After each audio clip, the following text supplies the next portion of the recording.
ᱡᱚᱦᱟᱨ ᱜᱮ ᱥᱤᱠᱷᱱᱟᱹᱛ ᱨᱟᱥᱟ ᱤᱭᱩᱴᱤᱭᱩᱵ ᱪᱮᱱᱮᱞ ᱨᱮ ᱡᱚᱛᱚ ᱠᱚᱜᱮ ᱥᱟᱹᱜᱩᱱ ᱫᱟᱨᱟᱢ। ᱟᱵᱚ ᱞᱟᱦᱟ ᱛᱮᱱᱟᱜ ᱠᱞᱟᱥ ᱨᱮ ᱠᱳᱰᱤᱝ ᱰᱤᱠᱳᱰᱤᱝ ᱨᱮ ᱡᱟᱦᱟᱸ ᱵᱚᱱ ᱠᱚᱨᱟᱣ ᱞᱮᱫᱟ ᱯᱟর্ট 1 ᱚᱱᱟᱨᱮ ᱪᱮᱫ ᱵᱚᱱ ᱥᱮᱬᱟ ᱞᱮᱫᱟ ABCD ᱵᱚᱱ ᱥᱮᱬᱟ ᱞᱮᱫᱟ ᱟᱨ ᱚᱱᱟ ᱥᱟᱶᱛᱮ ᱪᱮᱫ ᱵᱚᱱ ᱥᱮᱬᱟ ᱞᱮᱫᱟ ᱚᱱᱟ ᱨᱮᱱᱟᱜ ᱯᱚজিশনাल ᱵᱷ্যালু ᱥᱮᱬᱟ ᱠᱟᱛᱮ ᱚᱱᱟ ᱥᱟᱶ ᱪᱮᱫ ᱵᱚᱱ ᱩᱰᱩᱠ ᱞᱮᱫᱟ ᱚᱸᱰᱮ ᱠᱷᱚᱱᱟᱜ ᱱᱟম্ᱵᱟᱨ ᱵᱚᱱ ᱩᱰᱩᱠ ᱫᱟᱲᱮᱭᱟᱜ ᱠᱟᱱ ᱛᱟᱦᱮᱸ ᱱᱟম্ᱵᱟर ᱮᱢ ᱛᱟᱦᱮᱱ ᱠᱟᱱ ᱛᱟᱦᱮᱸ ᱚᱱᱟ ᱥᱟᱶᱛᱮ ᱢᱤᱞᱟᱹᱣ ᱠᱟᱛᱮ ᱡᱮ ᱯᱚᱨᱮ ᱨᱮᱱᱟᱜ ᱡᱟᱦᱟᱸ ᱞᱮᱴᱟর एम ᱛᱟᱦᱮᱱᱟ ᱚᱱᱟ ᱪᱮᱠᱟ ᱠᱟᱛᱮ ᱦᱩᱭ ᱞᱮᱱᱟ নাম্বার কোডিং তারপরে ᱵᱚᱱ ᱠᱚᱨᱟᱣ ᱞᱮᱫᱟ পজিশনাল কোডিং ᱤᱱᱟᱹ ᱛᱟᱭᱚᱢ ᱵᱚᱱ ᱠᱚᱨᱟᱣ ᱞᱮᱫᱟ ᱟᱵᱚ লেটার কোডিং। চলো তেহিᱧ ᱫᱚ ᱚᱱᱟ কোডিং ডিকোডিং ᱨᱮᱱᱟᱜ ᱜᱮ পার্ট 2 ᱵᱚᱱ ᱧᱮᱞᱟ। কোডিং ডিকোডিং ᱨᱮᱱᱟᱜ ᱜᱮ ᱪᱮᱫ ᱵᱚᱱ ᱧᱮᱞᱟ পার্ট 2। কোডিং ডিকোডিং ᱨᱮᱱᱟᱜ তেহিᱧ ᱫᱚ ᱦᱩᱭᱩᱜ ᱠᱟᱱ ᱛᱟᱵᱚᱱᱟ পার্ট 2। পার্ট 2 ᱨᱮᱫᱚ ᱪᱮᱫ ᱵᱚᱱ ᱥᱮᱬᱟᱭᱟ কিছু লজিক ᱵᱚᱱ ᱧᱮᱞᱟ। কিছু লজিক ᱵᱚᱱ ᱧᱮᱞᱟ ᱪᱮᱫ ᱞᱮᱠᱟ লজিক 1। লজিক 1 ᱫᱚ ᱪᱮᱫ ᱠᱟᱱᱟ ᱞᱟᱹᱭᱮᱫ ᱛᱟᱵᱚᱱᱤᱧ। ᱢᱚᱱᱮ ᱠᱟᱜᱼᱟ ᱵᱚᱱ ᱯᱩᱱᱭᱟᱹ লেটার এম ᱢᱮᱱᱟᱜ ᱟᱠᱟᱫᱟ। ᱡᱟᱦᱟᱸ ᱰᱚᱴ ᱰᱚᱴ ᱤᱧ ᱮᱢ ᱮᱫᱟ ᱚᱱᱟ ᱫᱚ ᱦᱩᱭᱩᱜ ᱠᱟᱱᱟ লেটার। ᱯᱩᱱᱭᱟᱹ ᱠᱷᱚᱡ ᱵᱟᱹᱲᱛᱤ ᱜᱤᱧ ᱚᱞ ᱮᱫᱟ ᱪᱷᱚᱴᱤ ᱱᱚᱝᱠᱟ লেটার এম ᱢᱮᱱᱟᱜ ᱟᱠᱟᱫᱟ। ᱚᱱᱟ ᱨᱮᱱᱟᱜ ᱠᱳᱰ ᱠᱚᱨᱟᱣ ᱠᱟᱛᱮ ᱱᱚᱰᱮ ᱦᱚᱸ ᱪᱮᱫ ᱛᱤᱱᱟᱹᱜ ᱠᱚ ᱚᱞ ᱟᱠᱟᱫᱟ ᱪᱷᱚᱴᱤ ᱜᱮᱠᱚ ᱚᱞ ᱟᱠᱟᱫᱟ 2 3 4 5 6। তাহলে আবার চিকা লাগাও বনা প্রথম রে বন নেলা সব সময় চেতান লাতার বন তুলনায় লাহা থেকে বন আলোচনা আকাদা যে চেতান লাতার তাহলে চেতান লাতার নেল লেখায় চেদ লেখা হুয়ুগ কানা নোয়া সাথে তো নোয়া নোয়া সাথে নোয়া নোয়া সাথে নোয়া নোয়া সাথে নোয়াটা নৌকা বন তুলনায় নোয়া দো হুয়ুগ কান তাবনা 1 নাম্বার লজিক। প্রথম যাহা লেখা কোডিং এম তাহে চনি সে চেতান লাতার বন তুলনায় সব সময় চেতান লাতার বন তুলনায়। চলো তাহলে মিদটান উদাহরণ ñel কাতে বন বুঝা চেলকা লজিক নিয়ে লজিক তে চেলকা কাতে হুয়ুগ কানা। তাহলে হুয়ুগ কানা एग्जांपल 1।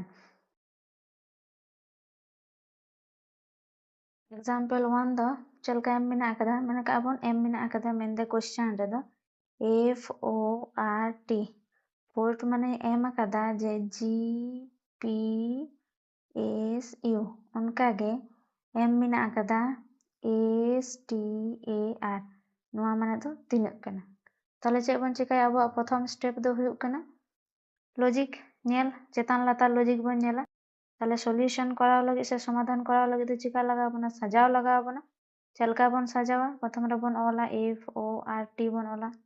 FORT লাতার রে চে বন অলা অনা না ডিকোড চে কল কাদা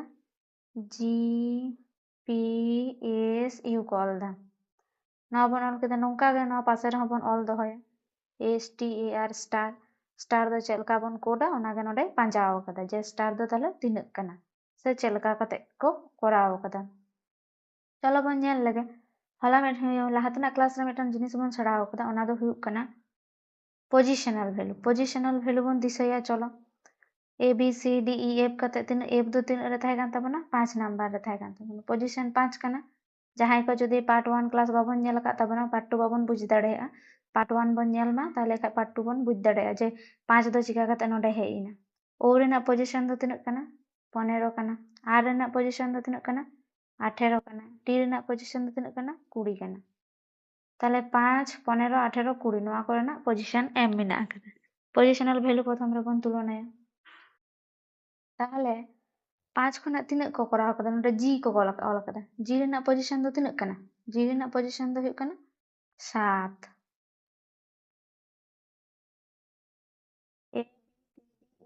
6 कना 5 दो 6 कना F रेना दो हुयुग कना 6 F 6 O 15 R 18 T 20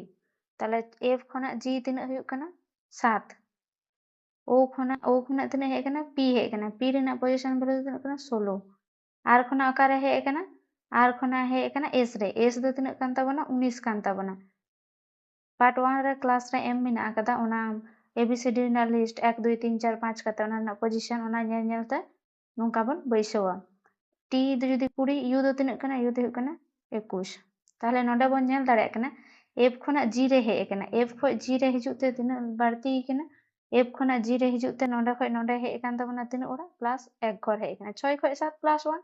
15 खय चिकाव कना 16 हेज कना प्लस 1 18 खय 19 हेज कना प्लस 1 नोडे ह बाड़ती कना 20 खय 21 हेज कना तीन बाड़ती कना नोडे ह प्लस 1 बाड़ती कना। जतो रेगे बन ñel केदा मिटे नियम बन ñam केदा जे चेतान खन लातार जखन हिजुग कना +1 कते नोते बाड़ती चलाग कना ताहले नोआ हो ओना नियम तेगे बन बैसावा s खना जदि +1 बन जोगा s तो जदि +1 बन जोगा ताहले तिना हुयुआ st +1 करा लेखा st t साथे +1 बन जोग लेखा तिना हुयुआ st तारपरे चेक कना +1 जोग लेखा u हुयुग ताबोना a खना +1 बन जोग लेखा तिना हुयुग ताबोना a खना +1 बन जोग लेखा b हुयुआ आबार r खना +1 बन जोग लेखा तिना हुयुग ताबोना r खना +1 बन जोग लेखा s हुयुग ताबोना ताहले अब चेक बन नाम केदा st ar खना बन नाम केदा tu bs ताहले उत्तर दो निये गए तो f और t जुदी नोका को कोडा gpsu ताहले st ar दो को कोडेदा tu bs ते ताहले फाइनल उत्तर दो चेक हुयेन ताबोना tu bs नोआ दो कना अब उत्तर ताहले बन बुझ दाड़े कना चलका कते बन कराओ ओना लगे अब दो ना पोजीशन दो दिशा के लगाओ बोना जे चलका कते हुई कना ना बन दिशा लेखा के बन कराओ दाड़े मिटे एग्जांपल बन नेल केदा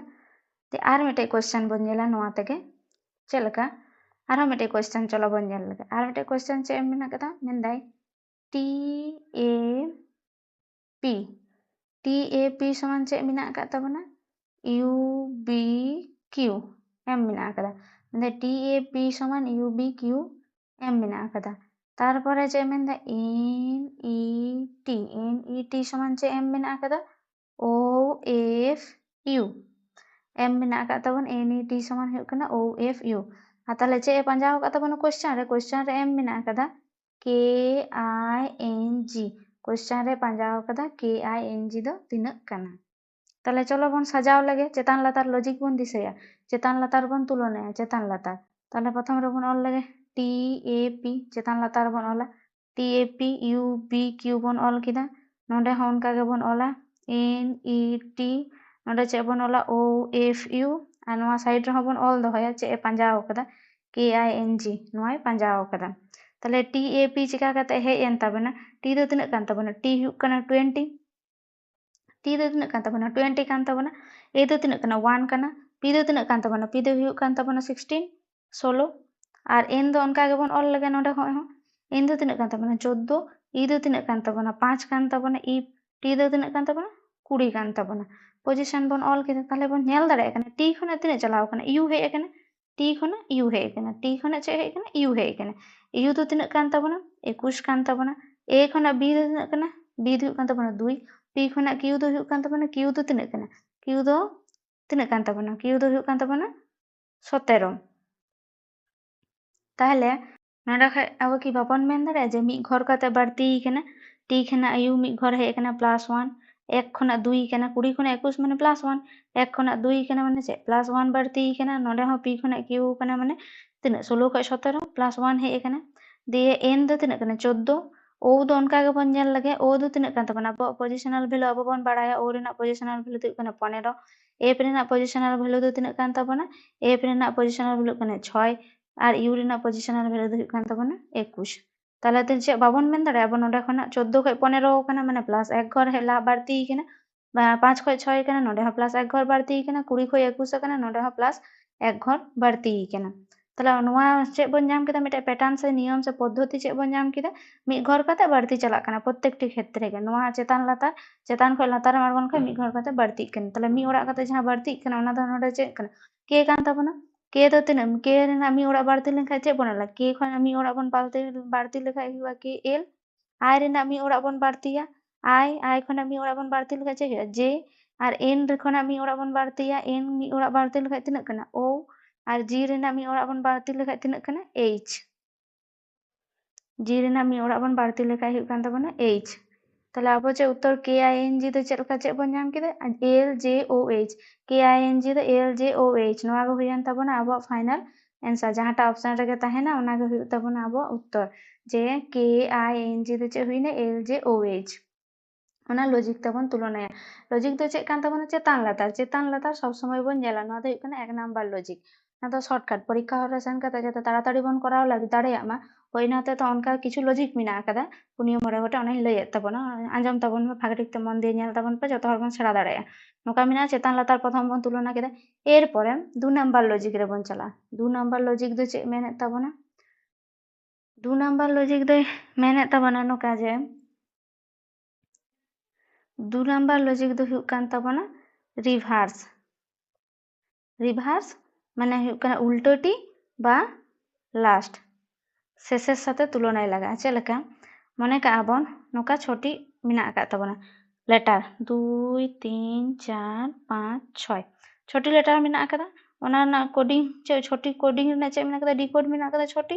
2 3 4 5 6 ᱧᱮᱞ ᱡᱩᱫᱤ ᱵᱚᱱ ᱧᱮᱞ ᱠᱮᱫᱟ ᱡᱮ ᱪᱮᱛᱟᱱ ᱞᱟᱛᱟᱨ ᱵᱟᱝ ᱦᱩᱭᱩᱜ ᱠᱟᱱᱟ ᱩᱱᱫᱚ ᱟᱨ ᱢᱤᱫᱴᱮᱱ ᱞᱚᱡᱤᱠ ᱠᱟᱡᱮ ᱵᱚᱱ ᱞᱟᱜᱟᱣᱟ রিভার্স বা লাস্ট ᱡᱟᱦᱟᱸ তুলনায় লাগা ᱪᱮᱫ ᱞᱮᱠᱟ রিভার্স বা লাস্ট ᱦᱩᱭᱩᱜ ᱠᱟᱱᱟ প্রথম সাথে একদম শেষ রেনাᱜ ᱵᱚᱱ তুলনায় প্রথম সাথে নয়া শেষ রেনাᱜ ᱵᱚᱱ তুলনা কেদা ᱱᱚᱰᱮᱱᱟᱜ 2 নাম্বার সাথে শেষ রেনাᱜ 2 নাম্বার ᱵᱚᱱ তুলনায় ᱱᱚᱰᱮᱱᱟᱜ 3 নাম্বার সাথে শেষ রেনাᱜ 3 নাম্বার ᱵᱚᱱ তুলনায় নয়া ধারেᱱᱟᱜ 4 নাম্বার ᱠᱷᱚᱱᱟᱜ ᱱᱚᱰᱮ ᱠᱷᱚᱡ ᱫᱚ নয়া শেষ রেনাᱜ নয়াᱴᱟᱜ 4 ᱵᱚᱱ তুলনায় তারপর ᱱᱚᱰᱮ ᱠᱷᱚᱱᱟᱜ ᱫᱚᱵᱚᱱ তুলনায় নিয়টাᱜ 5 নাম্বার আর নয়া ধারে ᱠᱷᱚᱡ ᱵᱚᱱ তুলনায় নিয়টাᱜ 6 নাম্বার ᱚᱱᱠᱟ ᱠᱟᱛᱮ ᱦᱩᱭᱩᱜ ᱛᱟᱵᱚᱱᱟ ᱱᱚᱣᱟ ᱫᱚ ᱦᱩᱭᱩᱜ ᱠᱟᱱ ᱛᱟᱵᱚᱱᱟ রিভার্স বা লাস্ট কোডিং ᱠᱚ ᱢᱮᱛᱟᱜ ᱠᱟᱱᱟ ᱛᱚ ᱱᱚᱣᱟ ᱫᱚᱵᱚᱱ ᱧᱮᱞ ᱠᱮᱫᱟ চলো এবারে নয়া ᱨᱮᱱᱟᱜ एग्जाम्पल बन ñel lege ᱪᱮᱫ ᱞᱮᱠᱟ से उदाहरण एग्जाम्पल दो हुयुग कना नोका मिटन क्वेश्चन एम मेना कदा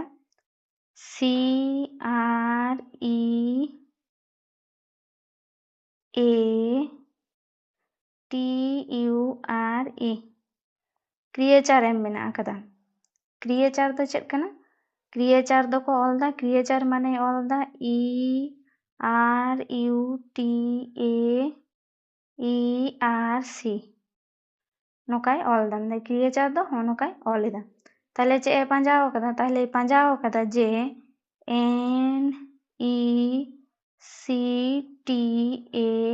NECTAR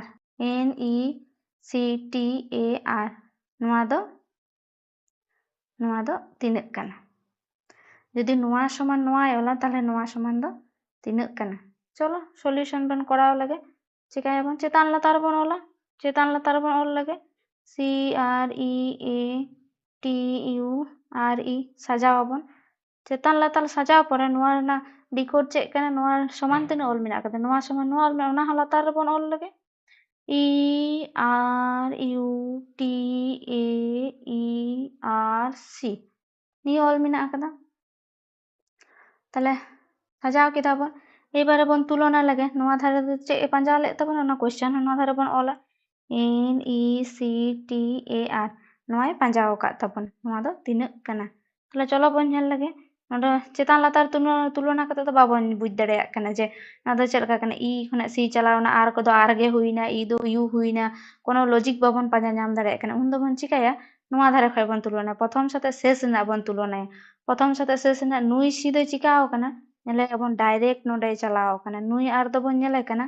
नोडे चलाव कना नुई E दो बन ñele कना 3 नंबर रे हे कना नुई A दो बन ñele कना 4 नंबर हे कना नुई T 5 नंबर रे नुई 6 नंबर रे नुई R हो नोडे हे कना 7 और नुई E हो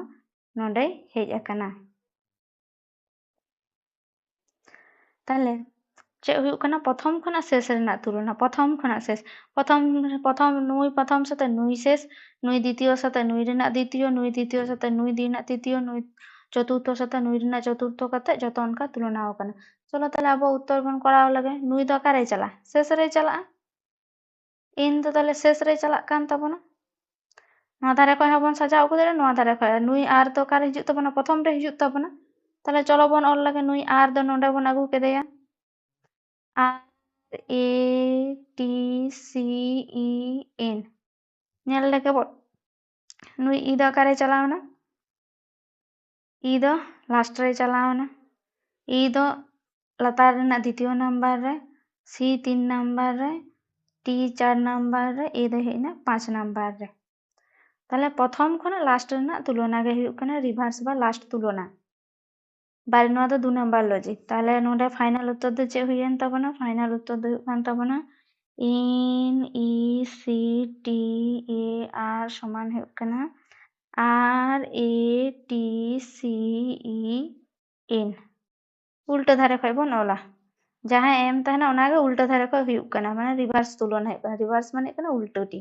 जहां एम मेना कदा ओना रेना उल्टा गे हुयुग कना नोआ होय नोआ एम मेना कदा NECTAR नोआ गे उल्टा धारे खय RATCEN माने प्रथम रे चला लास्ट रे द्वितीय रे चला द्वितीय लास्ट तृतीय रे चला नोआ लातार 3 नंबर रे चतुर्थ लातार रना चतुर्थ रे और 5 नंबर लातार रे 5 रे 6 नंबर लातार रना 6 नंबर रे हुआ ना उल्टा धारे को तुलना ना दो हुयन तबना चे रिभार्स बा लास्ट 2 नंबर लॉजिक हुई ना एबार 3 नंबर लॉजिक बन करावा चलो ना दो हुयन कान तबना 3 नंबर लॉजिक 3 नंबर लॉजिक दो चलकाय मेनदा 3 नंबर लॉजिक हो उनका गे मने काबन छोटी लेटर एम मेना आकदा 3 4 5 6 ना लतार लतार ते एम मेना आकदा 1 2 3 4 5 6 छोटी लेटर मेना उन दो चिकाय बन नुआटा साथे नुआटा बन तुलनाय और नुआटा साथे नुआटा मिधा बन तुलनाय नुंका जुदी बन नेला जे प्रथम रेना चेतान लातार तुलना कते बांग मिलक कना तारपरे रिभार्स कते हो उत्तर से ऑप्शन रे बाबन नामेदा उन दो बारिया बारिया बन तुलनाया छोटी जे लेटर एम मिना कदा बारिया बारिया बन तुलनाया बारिया हाना धारे नुआ धारे बन नुआ हबन हाना धारे नुआ धारे कना नुआ हबन हाना धारे नुआ धारे चलो मेटे एग्जांपल बन नेल लगे बखाय बाबन बुझ दाड़े जे चलका कते हुयुक कना मेटन एग्जांपल बन नेल लखाय गे बन बुझ दाड़े जे चिका कते हुयुक कना चलो मेटे एग्जांपल बन नेल लगे एग्जांपल दो नोका मिना आकदा जे नोटे द O F F I C E office समान एम दा F O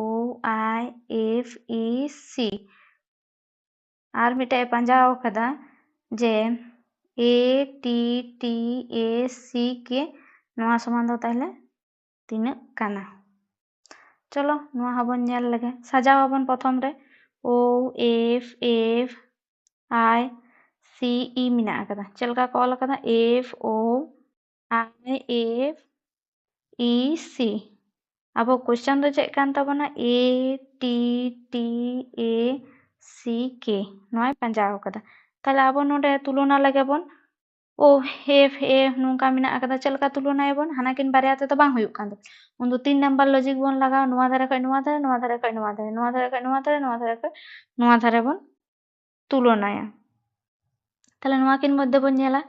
जे नुआ O दरकार हेय कना नोंडे हेय कना F दरकार हेय कना नोंडे हेय कना नुआ हबन नेल नुआ F नोंडे चलाव कना नुआ I नोंडे हेय कना नुआ C हो नोंडे चलाव कना नुआ E हो नोंडे हेय कना चलो ओना पैटर्न तक नुआटा हबन करावा ताले नुआटा द नोंडे हिजो नुआटा द नोंडे चला T द नोंडे हेय ना A द नोंडे बैसेवना नुई T द नुई A लतार रे चलावना नुई A द T लतार रे हेय ना नुई A द चिकायना T लतार रे हेय ना C दरकार चलावना K C दरकार चलावना C द चलावना K लतार रे नुआ K दरकार हेय ना नोंडे C लतार रे ताले नोंडे फाइनल उत्तर चे बन लई दाड़ेया जे A T T A C के समान तिना कान तबना T A A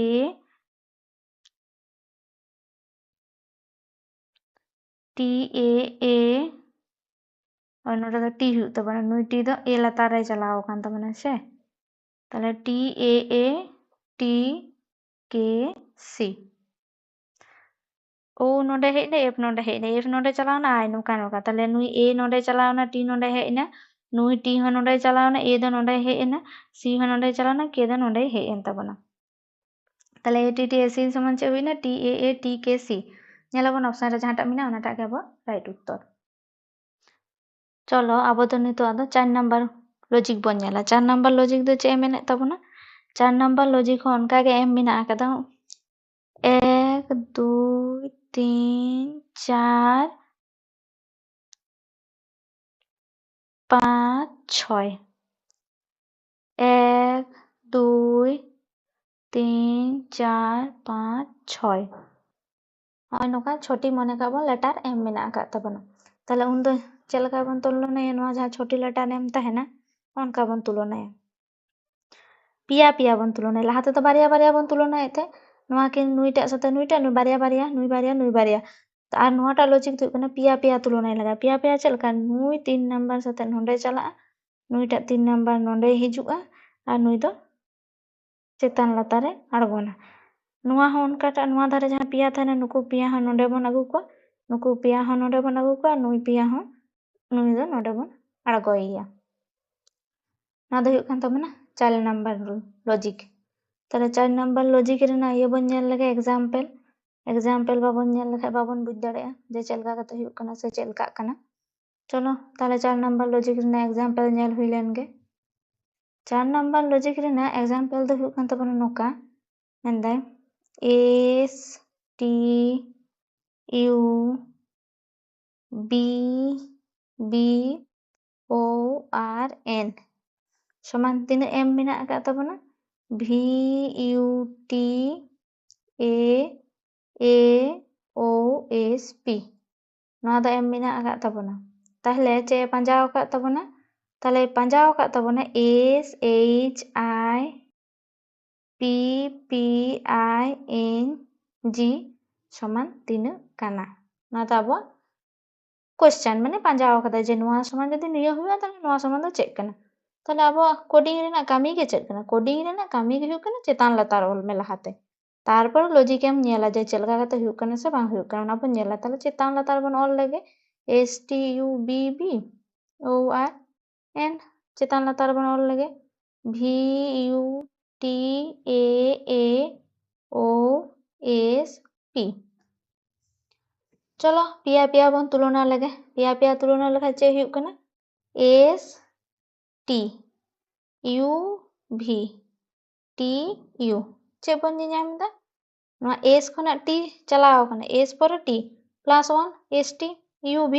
नोआ धारे हा +1 T U +1 तारपर B नुई से तो नोते बाय चला ताले B B बन ᱧᱟᱢ दा A A मिना कदा B B दो चिका कना नोडे खय +1 बढ़ती कना और B खय A हे कना B खय A हे कना माने तिना कना -1 कना A B खना A हिजु कना तार माने लेंगा धारे हिजु कन तबन लेंगा धारे लका चे हियो माइनस लहा रे बन लई कदा ताले नोआ दो हियन तबन -1 आबार B खय A हे कना तार माने नोडे -1 हे कना OP कना NO कना और S कना OP +1 बढ़ती कना NO +1 बढ़ती कना RS +1 बढ़ती कना सिमिलरली नोटा हबन जेला S H I P P I N G मिना कदा चलो पिया पिया बन ऑल लगे नोडे खय नोआ ना मान नोडे चला कना ओना तिना हुई कना +1 कते ऑलक कना ताले +1 कते जदि नोडे बन ऑला ताले S खना चे हुईना T हुईना I खना नोडे चे हुआ +1 कते हिजुआ I पर +1 दो तिना कना I दो हुई कना J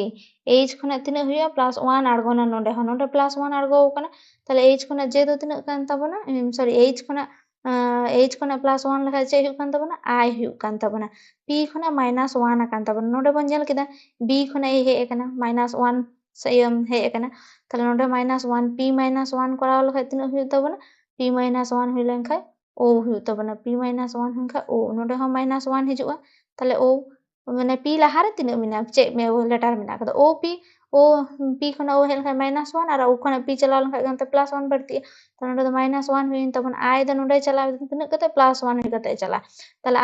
I जुग तो 1 दो तिना कना I दो हुई तबना नोडे J G दो नोआ धारे +1 कते हिजु तबना G जुदी नोआ धारे +1 कते हिजु तबना ताले चे हुई तबना G खना +1 कते इनका H हुआ और N खना लातार रे +1 कते आड़गोना नु तिना हुईन तबना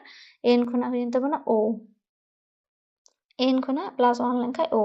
ताले अब फाइनल आंसर दो तिना हुईन तबना S H I P P I N G माने हुई कान तबना J H T O O H O J ताले अब तिना पुनियो लॉजिक बन जेल केदा पुनियो लॉजिक चलका बन जेल केदा प्रथम रे जे कोनो कोडिंग एम ताहेन मा उनका बन जेला कोडिंग एम ताहे तोरा के चेतान लतार बन सजावा चेतान लतार सजाव लेन के तिना लेटर मिना लातार रे तिना लेटर मिना ओना अनुजे चेतान लतार बन तुलना चेतान लतार तुलना कते जदि कोनो लॉजिक पांजा तबा बन जामा उन दो बन चिकाया प्रथम खना शेष रेना बन तुलना प्रथम रेना शेष खना तुलना कता हो जदि कोनो लॉजिक बाबन पांजा जाम दार जनका कते बांग हुई केना उन दो 3 नंबर लॉजिक काज रे बोलना का चिकाय बन बारिया बारिया तुलना कते बन जेला बारिया बारिया तुलना कते नोआ थार ना जदि बाबन जाम उन 4 नंबर लॉजिक काज रे बन लगावा 4 नंबर लॉजिक दो चेकना पिया पिया बन तुलना नुई द नोआ धारे बन दिया नुई टेलेटा नोडे बन ताला नि द ताला रे बन आड़गोइया जहाना लॉजिक पंजा कते बन जामा ओना ते बांग हुई रा पुनिया पुनिया लॉजिक बन जेला नोआ ग हुई कना कोडिंग डिकोडिंग ना बेसिक नोआ बाड़ाय का खागे परीक्षा हॉल रे जे कोनो कोडिंग ताहे चोनी जहां लेकाना कोडिंग के ताहे चोनी जहां तिना जटिल खो जटिल ताहे चोनी साजाव चेतान लतार साजाव और पोजीशन ना माने बाड़ाय का खागे और पुनिया लॉजिक जदि दिसो धा दाड़े ताहले खागे मुडुक दाड़े जे चलका कते हुई कना से बांग हुई कना ओना तो कोनो बांग जटिल जे कोनो परीक्षा रेना कोडिंग नोआ लॉजिक दिए गे आड़गोना ताले कोडिंग रेना जहां नेक्स्ट पार्ट हिजुक कान तबना ओना रे बाकी को दबन चाबाया कोडिंग ना जतो क्लास चाबा और नोटा दो एच दो बांग हुयुगना, नोटा दो आई हुयुग ताबोना आई जे आई कना T double O H O जे ताले मा नेक्स्ट पार्ट हिजुग कना ओना नेल ताबोन पे और लाइक शेयर कमेंट ताबोन पे सब्सक्राइब ताबोन पे नवा नवा वीडियो नाम लगे।